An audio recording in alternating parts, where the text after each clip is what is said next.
Well, tally Bally Ho, and welcome, finally, to my long-term, years ownership review of the Thruxton R. Now, I've had it quite a bit longer than a year. I meant to do this in May, and my second son was born, so been a bit busy. Finally get round to it beginning of October, so that's basically a year and a half review. But there we go, a bit more. It's done one winter, and it's done over I think it's 6,500 miles now in a year and a half. So it's well worn in, and it's had its ups and downs, as in warranty claims, which have been mentioned before, and other issues. But actually, I still am completely in love with it. I normally get a new bike every few months, but this is still everything I want from a bike.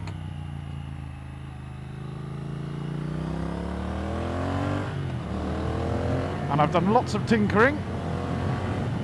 Most recent thing was the removal of the Lambda sensors, and it just seems to have made it pick up even more than when I removed the cat as well. So it's actually rather good. We're going to my the Bally Ho beacon, which is where I normally do my walkarounds.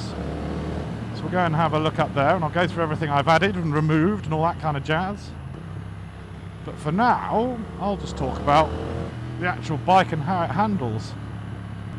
The pickup is now just quite a bit better. I'm in sport mode anyway, which is quite fun, which gives the most violent throttle. It's obviously ride-by-wire throttle, and the sport mode does give it a bit more of a punch. The road mode just mutes it down a bit, makes it feel a little spongy, and rain mode just totally dialed down.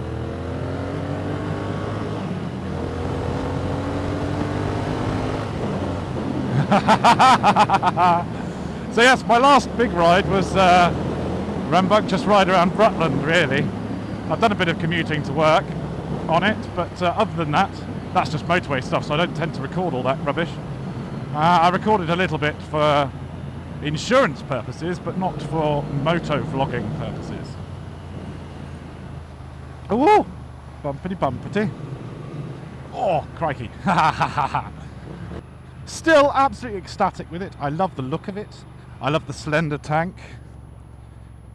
And I love the leather strap. That's a change as well. It handles really, really well. It's incredibly easy to flick. It is a 1200cc bike, and yet it's simple. It's a shorter wheelbase to the T120, that has the same engine. Therefore, it is more flickable. And obviously, it's got the Rosso tyres, which makes it even more sporty. And I haven't had an issue with those in the wet at all. Certainly anecdotal evidence from other people who've had the Rosso on the street triples, which didn't have traction control, the older version. In the wet they were a little bit flighty, but this, obviously with traction control and ABS, don't even notice it, but I haven't even seen the ABS light come on in the wet.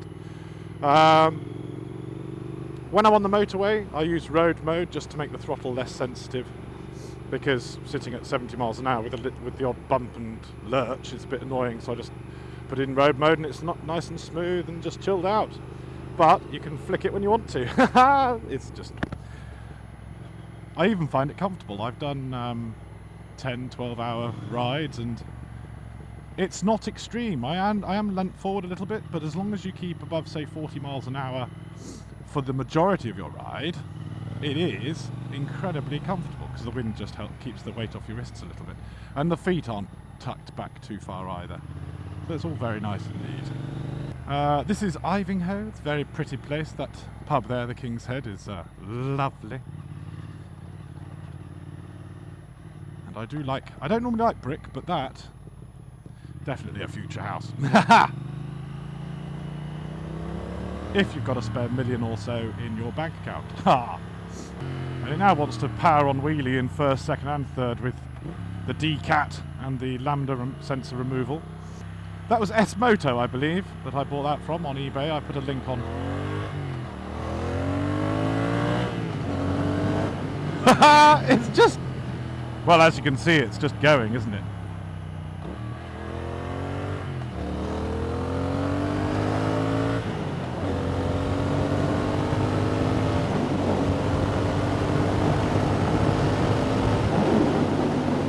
Well, that was pretty speedy, wasn't it? Right, there's Ivanhoe Beacon over there, so we're going that way. Definitely needs a quick shifter.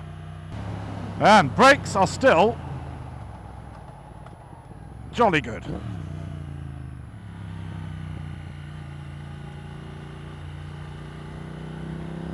Okay, time for the walk around, everybody.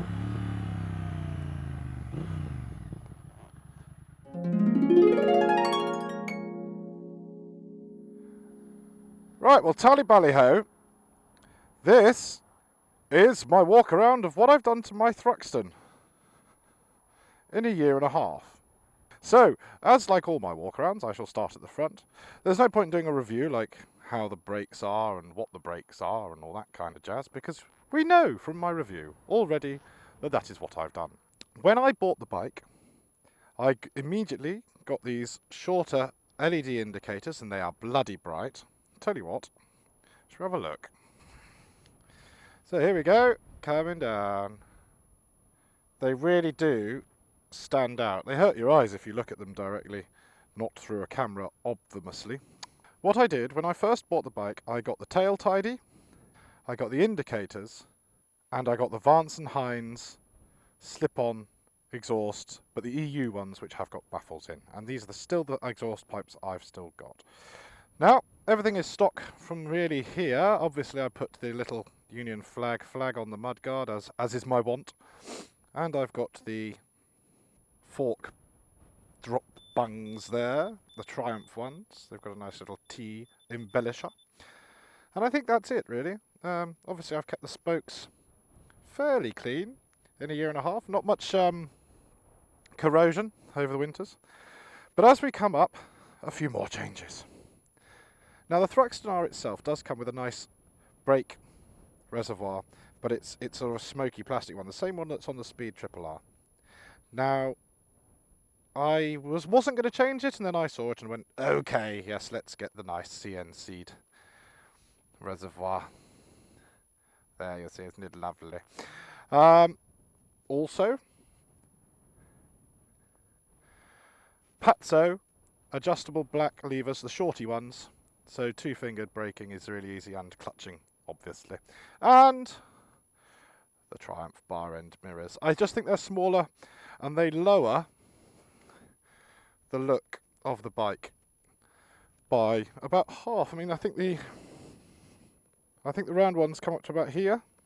So it just makes it a more bullish stance, which I like, obviously. Tank strap. That was plastic, sort of a black rubber under an aluminium strap, which didn't have these drilled holes in, so you can see the leather. That is lovely. But it's just thicker, and I think it looks better. So I've changed that too. Coming down, the fake amyl carbs, I put another Triumph embellisher on there. But this is the main thing. And I'll get to the engine cases later with when I talk about warranties and things, but this is an embellisher as well. That was just plain silver. And I've got these Free Spirits engine crash bars as well, which I think are neater than the plastic black ones that Triumph do. And they're very nice. I think it's better protection as well. And the fact that it's going into more than one or two bolts, it's a better crash bung than your standard round bolt-on ones, I think. The other thing is, underneath, you've got the decat. Can't see it. There it is. It's just a cross pipe. So the cat under there has gone. So I've done that as well. That's the decat.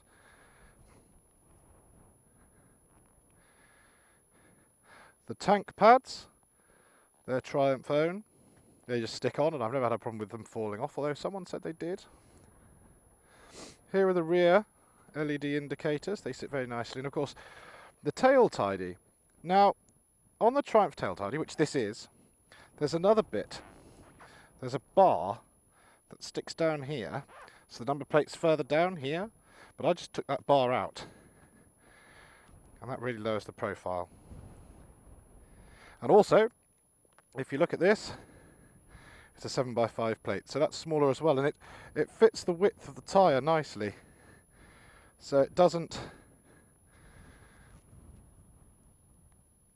protrude too much. It doesn't look like your normal UK ones that aren't particularly lovely. That's standard. Here are the Vance and Hines slip-ons, which again have weathered well over the year and a half. And I've got some R&G paddock stand bungs, which also act as swing arm protection as well. And I've got my Captain Rambunctious sticker, courtesy of Van, who used to do my merchandise. So a lot of this is cosmetic. I've also put a new air filter in, which slots in under there, through there, you see. See if I can get in the back of there. That's the air filter. It lies sort of flat. It's one of these rectangular jobs. This side, another Triumph embellisher, the same one as this on the Amel one, and it just looks nice and neat. And another Free Spirits crash protection bar here as well. Now, that was silver, and so were the engine cases. They were brushed aluminium. Now, the problem with those is that they weren't protected. So, I think that's everything that I have done to my bike myself, or got someone to do for me, of course. So now we get on to the warranty claims, or not, as the case may be. So, back onto the warranty claims. I'm sorry if it's a bit windy. It is windy today up here on this lovely, lovely mountain. National Trust land, obviously. So what I wanted to talk to you about was these engine cases. Now, they're silver when you get the aircraft, when you get the motorbike, and you've got the sprocket cover and the engine case down there. They're both brushed aluminium, a bit like this Amel carb here. So what you've got is just plain brushed aluminium, and it's unprotected. So, akin to this lovely one-piece aluminium headstock. That's the other bit of the bike that is unprotected.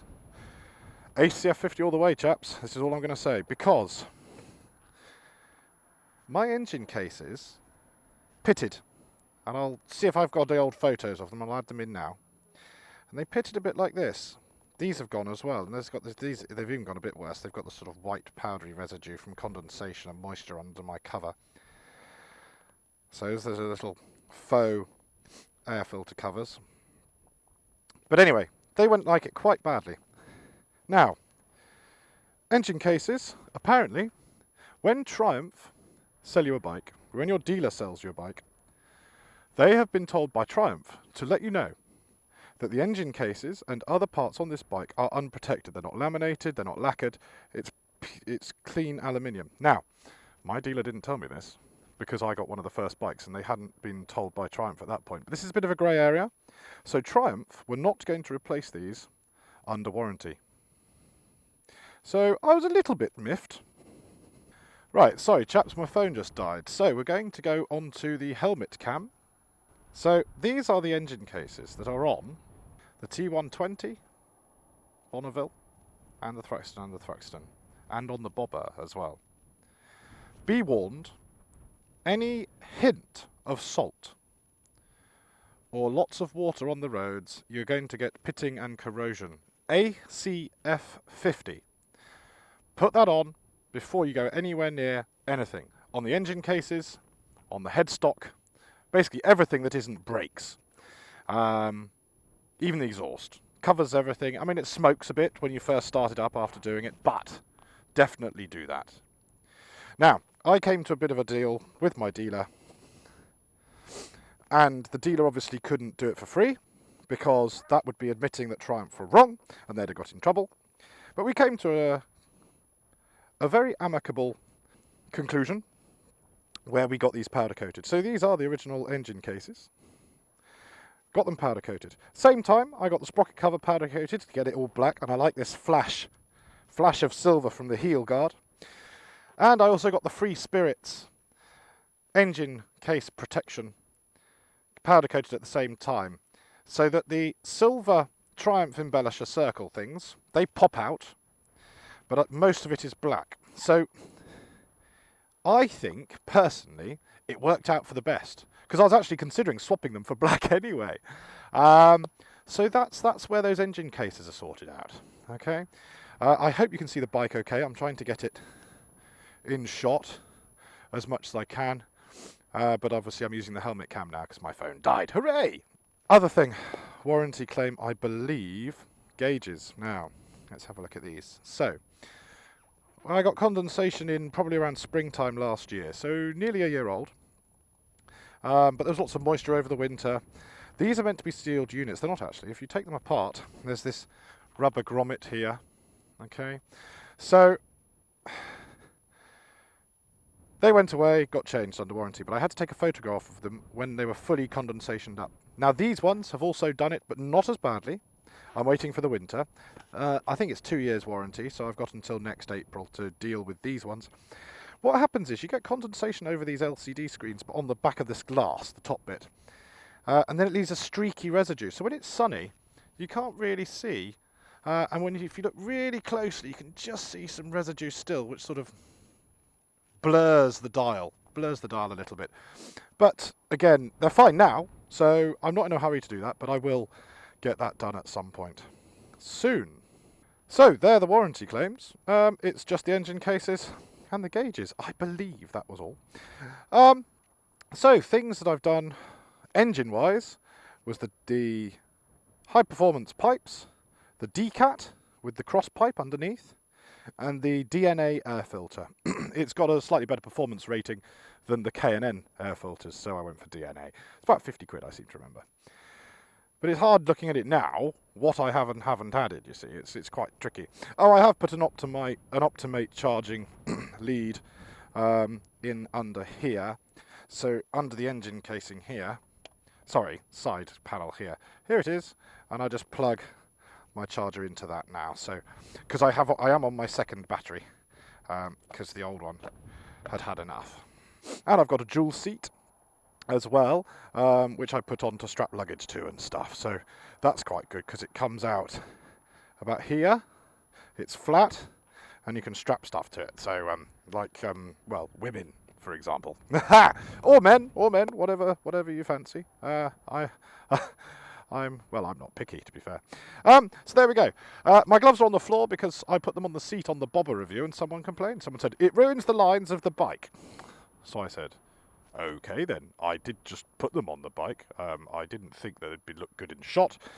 I was blamed for being a ponce. But, you know, there we go. I just said, well, next time I won't put them on the seat. So I haven't. And there's my bike. Actually, I still... I love those lines. It's short, curvy, slender. Someone asked me on a latest video about how the Thruxton stalls a lot. Well, it's pretty much only stalled 4 or 5 times in a year and a half. And that's when I've gone really hard and then braked hard and the revs have just gone and it's just stalled. So obviously the fueling isn't quite right and it couldn't pick up on itself to stop it from just conking. I mean, it's a big twin engine. It's not designed to be raced as hard as maybe I do race it. Someone did commend me on how I use all the revs on the rambunctious Rutland ride. Tyres wise, so I've done 6,500 miles. Rear tyre, that's the second one. Front tyre, that's the current one. Now, when it had it serviced in May, I'd done 4,500 miles. They said the front tyre, no, I'd done 5,500 miles. So that was only 1,000 miles ago. They said the front tyre will need doing soon. It's down to sort of 1.6 mil, and for motorbikes it's 1 mil depth on the tread for the legal limit. So what I'll do, and the back tyre, well, it's squaring off again a little bit already. So what I'll probably do is 7,500 miles, and then get them both changed at the same time. So you're looking at 2 rear for every front tyre change. Anything else? I'll chat about what else I might do to it in a minute when I'm back on it. Bye.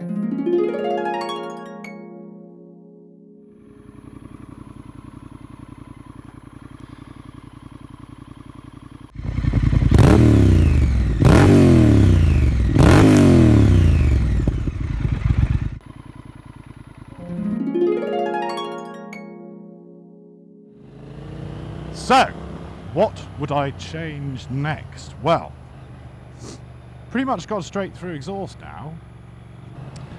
So that's where I am with this, really. A couple of warranty claims, 6,500 miles. Love it in the wet, love it in the dry. Yeah, I absolutely love it. Keeps up with the 2013 Street Triple, beats it in places, doesn't in others. I don't think it'll keep up with the new Street Triple. We have yet to test that against Bigglesworth's 765 Street Triple RS. We shall see. Yeah, I just love it. I love accessorising it. I love this new jacket I've got. It's the purple, pinky purple leather, or dark red purple. It's the dark red purple Andorra jacket, and I love it. It's got quilting, it's a bit more old school, it's a bit steampunk, and it's a little bit poncy, but I don't care. I've sort of retired the brown, grey Captain Rambunctious leather jacket because it's just a bit knackered, really. This is newer, let's use it more, etc, etc. But no, it's nice to use. So, if you're a Triumph fanboy like me, then all these little bits help with the experience. So, the negatives, mostly the warranties, they were an issue. The downpipe section of the exhaust pipe is discoloured, but that's because it's a single skin exhaust pipe. It is not, it's bound to discolour, and I think it just shows that I use it rather than look at it in my sitting room. So that's about it, really. That's the end of this 1.5 year ownership. Feel free to ask more questions. I've tried to answer the questions people have asked me about it already. Obviously these mirrors give less visibility than the stock ones. They were very good, but it's actually narrowed the width of my bars a bit, so filtering's easier. Can't think of any other questions I've had. Oh, the alarm fob I now have in my pocket, because can you see it was rubbing away on here? I need to get some more metal cleaner on that to shine it up a bit better, but no, it's all good. Very, very much better. I mean, the levers were very good as well. I just changed that for aesthetics and shorter levers for practicality, really. But the originals are just as good out of the box. A lot of it is cosmetic. But I have to say, with the DCAT and the Lambda sensor thing, it just spins up faster. It really... the throttle response, it just seems much better. I don't know if it's psychosomatic because I've made these changes. Am I expecting it to be better? I haven't got any factual sort of statistics, no dyno or anything like that, but it seems faster, nippier, and just more responsive than stock. I'd love to ride a stock Thruxton R to compare it. I really would. Nothing. There's that half fairing that looks the part, but I didn't want it. I think it just adds weight. This thing bounces off the rev limiter at 130 miles an hour quite happily. So you could gear it longer for higher top speed, and it pulls like a train, so it's still got plenty of oomph to go faster. Would you need the fairing if you're going to do lots of high-speed stuff? Yeah, I mean, even in triple figures, this is comfortable because you just lie down. So you don't need a screen at all, especially if you're used to a naked bike. Ride it for 2 weeks, your neck is used to it. That's not an issue. I think that fairing does look the part, but it's a bit more 70s than 60s. But I just think it makes, because everything, the light actually pushes about 2 or 3 inches forwards. I think it looks a bit nose heavy, even though it just looks like a silver missile. It's awesome. But that's why I haven't done that. It's because I don't think I need it, and I also prefer the more pared down look.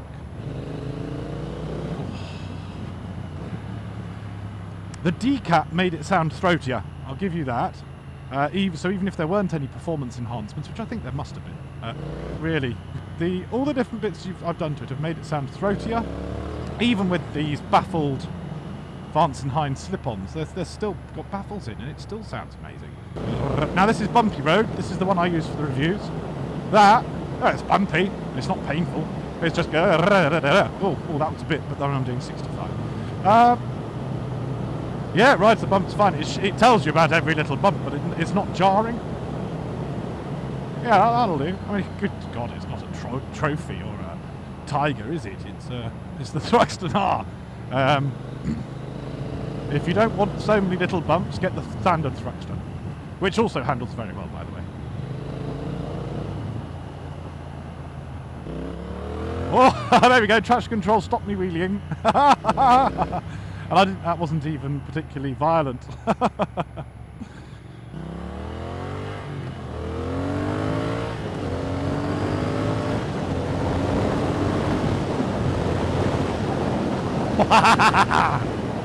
Oh, yeah, that was fun. Well, Bally Ho, thanks for watching. I hope I've answered most of your questions on the Thruxton R and ownership of said bike. No, I've just remembered something. Fuel consumption. On a spirited ride, I get about 44 miles to the gallon. On a commute doing 70 on the motorway, I get 62 miles to the gallon. Even with my little bits of playing with exhaust pipes, decat, and air filter. So it's still very good if you want it to be, but you can have a bloody good fun time either way and still receive quite a good fuel efficiency. Hooray! Now that is UK imperial gallons. What you need to do is, if you want the miles to the gallon in US imperial gallons, you need to divide my figure by 4.55 and times it by 3.8. And then you get your figure you want. Lovely American chaps. Okay? Lovely. Thank you for watching. I don't think it's going to be the world's longest video in the world. Oh, hello. Thanks for watching, and Bally Ho. See you soon. Bye!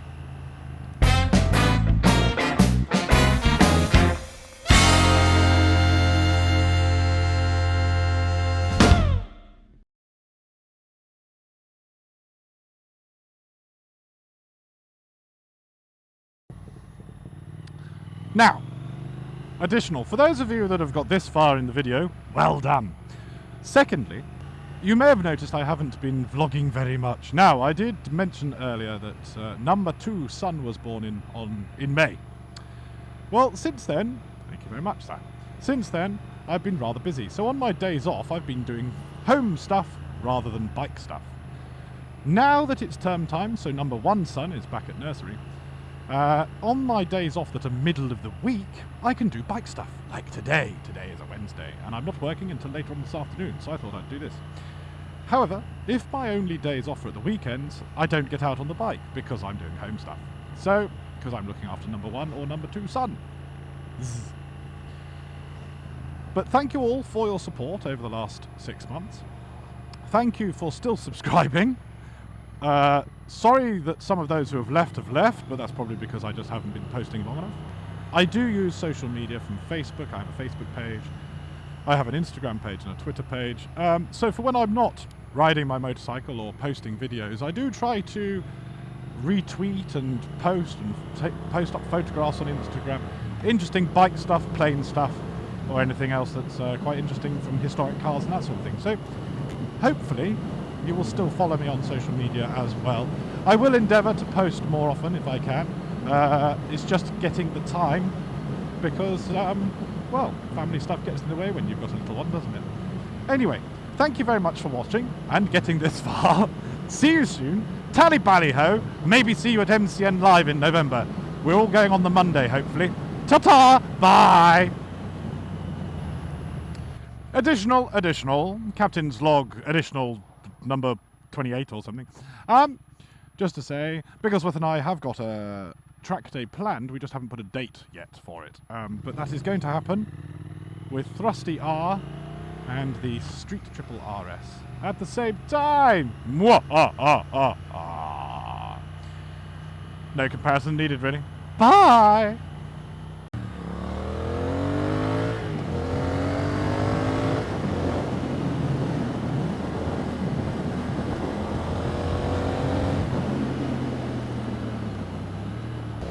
I will leave you with the dulcet tones of Thrusty. Revity, revity, rev, rev. Ma!